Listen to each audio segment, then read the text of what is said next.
Kevin Beets has finally hit a major milestone after 3.5 months of hard work. He has won his first gold. Kevin is getting ready to see the first gold weigh-in of the season as the whole crew gathers, the culmination of months of failures and hardship. As the gold is placed on the scale one by one, the tension in the air is palpable as everyone waits for the final count when the numbers settle. In order to meet his ambitious goal of 1,000 ounces for the season, he will need to average around 100 O per week. It's a daunting target, especially considering the slow start. Kevin needs a far higher amount, 330, to be on pace given the current gold prices. The haul has a value of about $82,500. Adequate, yet insufficient to alleviate the financial burden. Tony, who is never one to sugarcoat reality, swiftly points out that this sum is nothing compared to what Kevin will need to achieve his goal, a substantial increase in output with little downtime, in order to keep the business operating smoothly. There is no time to waste. Kevin knows they must maintain their concentration, keep the machines going, and work harder than before. The road so far has been everything but smooth, so I'm hanging in there hoping that the next weigh-in yields a much greater return. This first season as the head of his own mining business has been a crash education in patience, endurance, and problem resolution despite the bad start. There have been relentless malfunctions, unanticipated delays, and the arduous process of building up a new facility.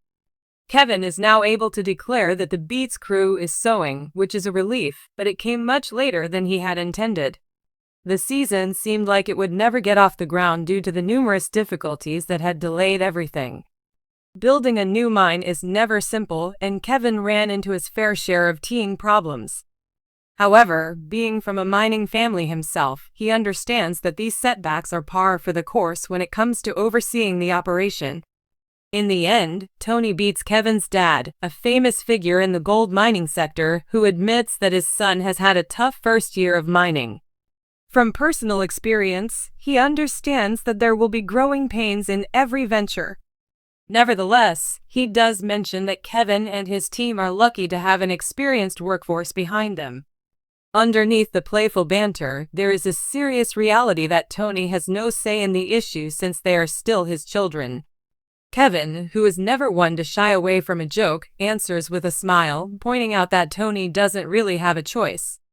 Already having invested almost $2 million into the enterprise, the financial strain is becoming more apparent.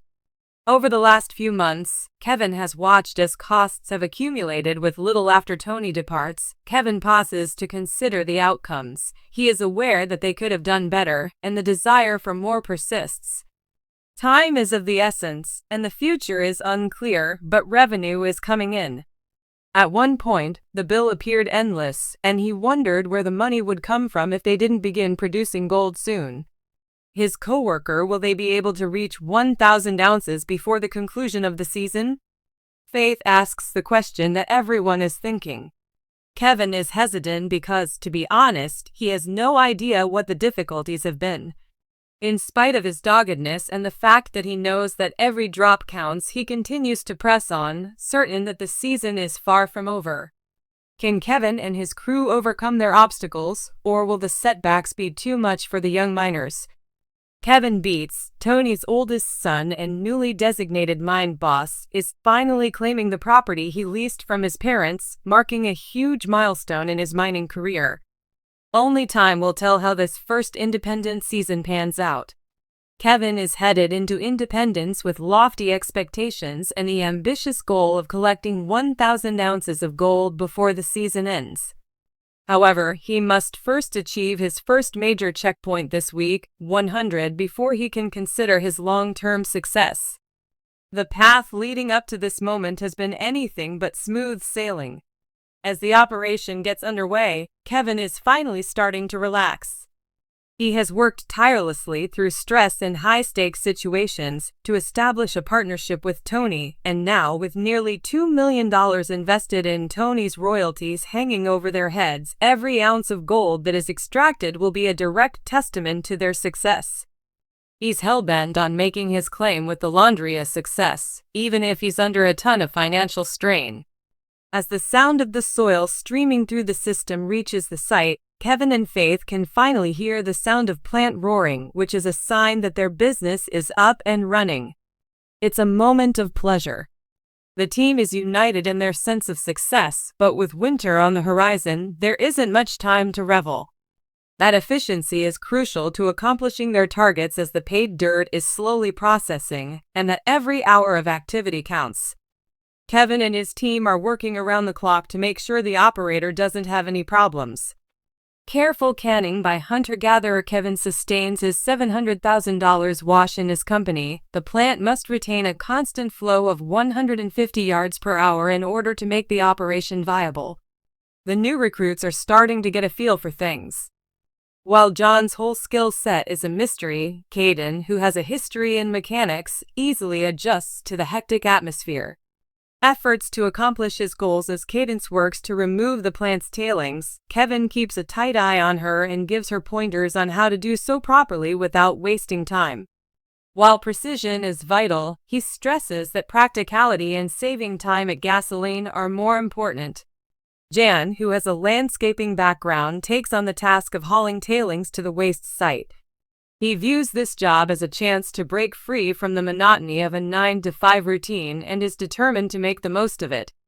Then, just as the operation is getting going, a huge problem arises. Caden is eager to learn from his experienced boss. The plant comes to a sudden stop when a boulder gets stuck in the pre-wash.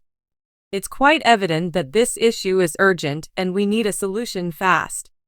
Their whole procedure might end up running behind schedule. Seeing that brute force will be required, Kevin promptly devises a strategy, picks up a sledgehammer, and begins whacking at the rock in an effort to move it.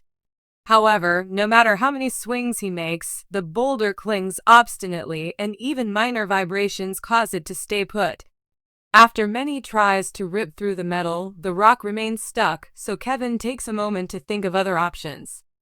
The team decides to enlist Jan's power in the hopes that he can give the additional force required to remove the boulder after he advises altering the angle and pushing the rock back through the system in the hopes that a fresh method could provide better results. As if summoned, Jan stands up, takes a strategic stance, and firmly grasps the rocker. Uses all of his might to tug at the boulder, hoping to move it from its current position. The team watches in awe as his muscles ache from the strain, which is building gradually but steadily. As a result of the advancement, the rock starts to budge. When Kevin and the rest of the crew successfully remove the enormous blockage by using their combined power, the 300 liters boulder is pushed out of the way and falls off the pre-wash. The crew lets out a sigh of relief, and Kevin and the rest of the crew burst into tears of joy. Returns to life and operations continue as usual.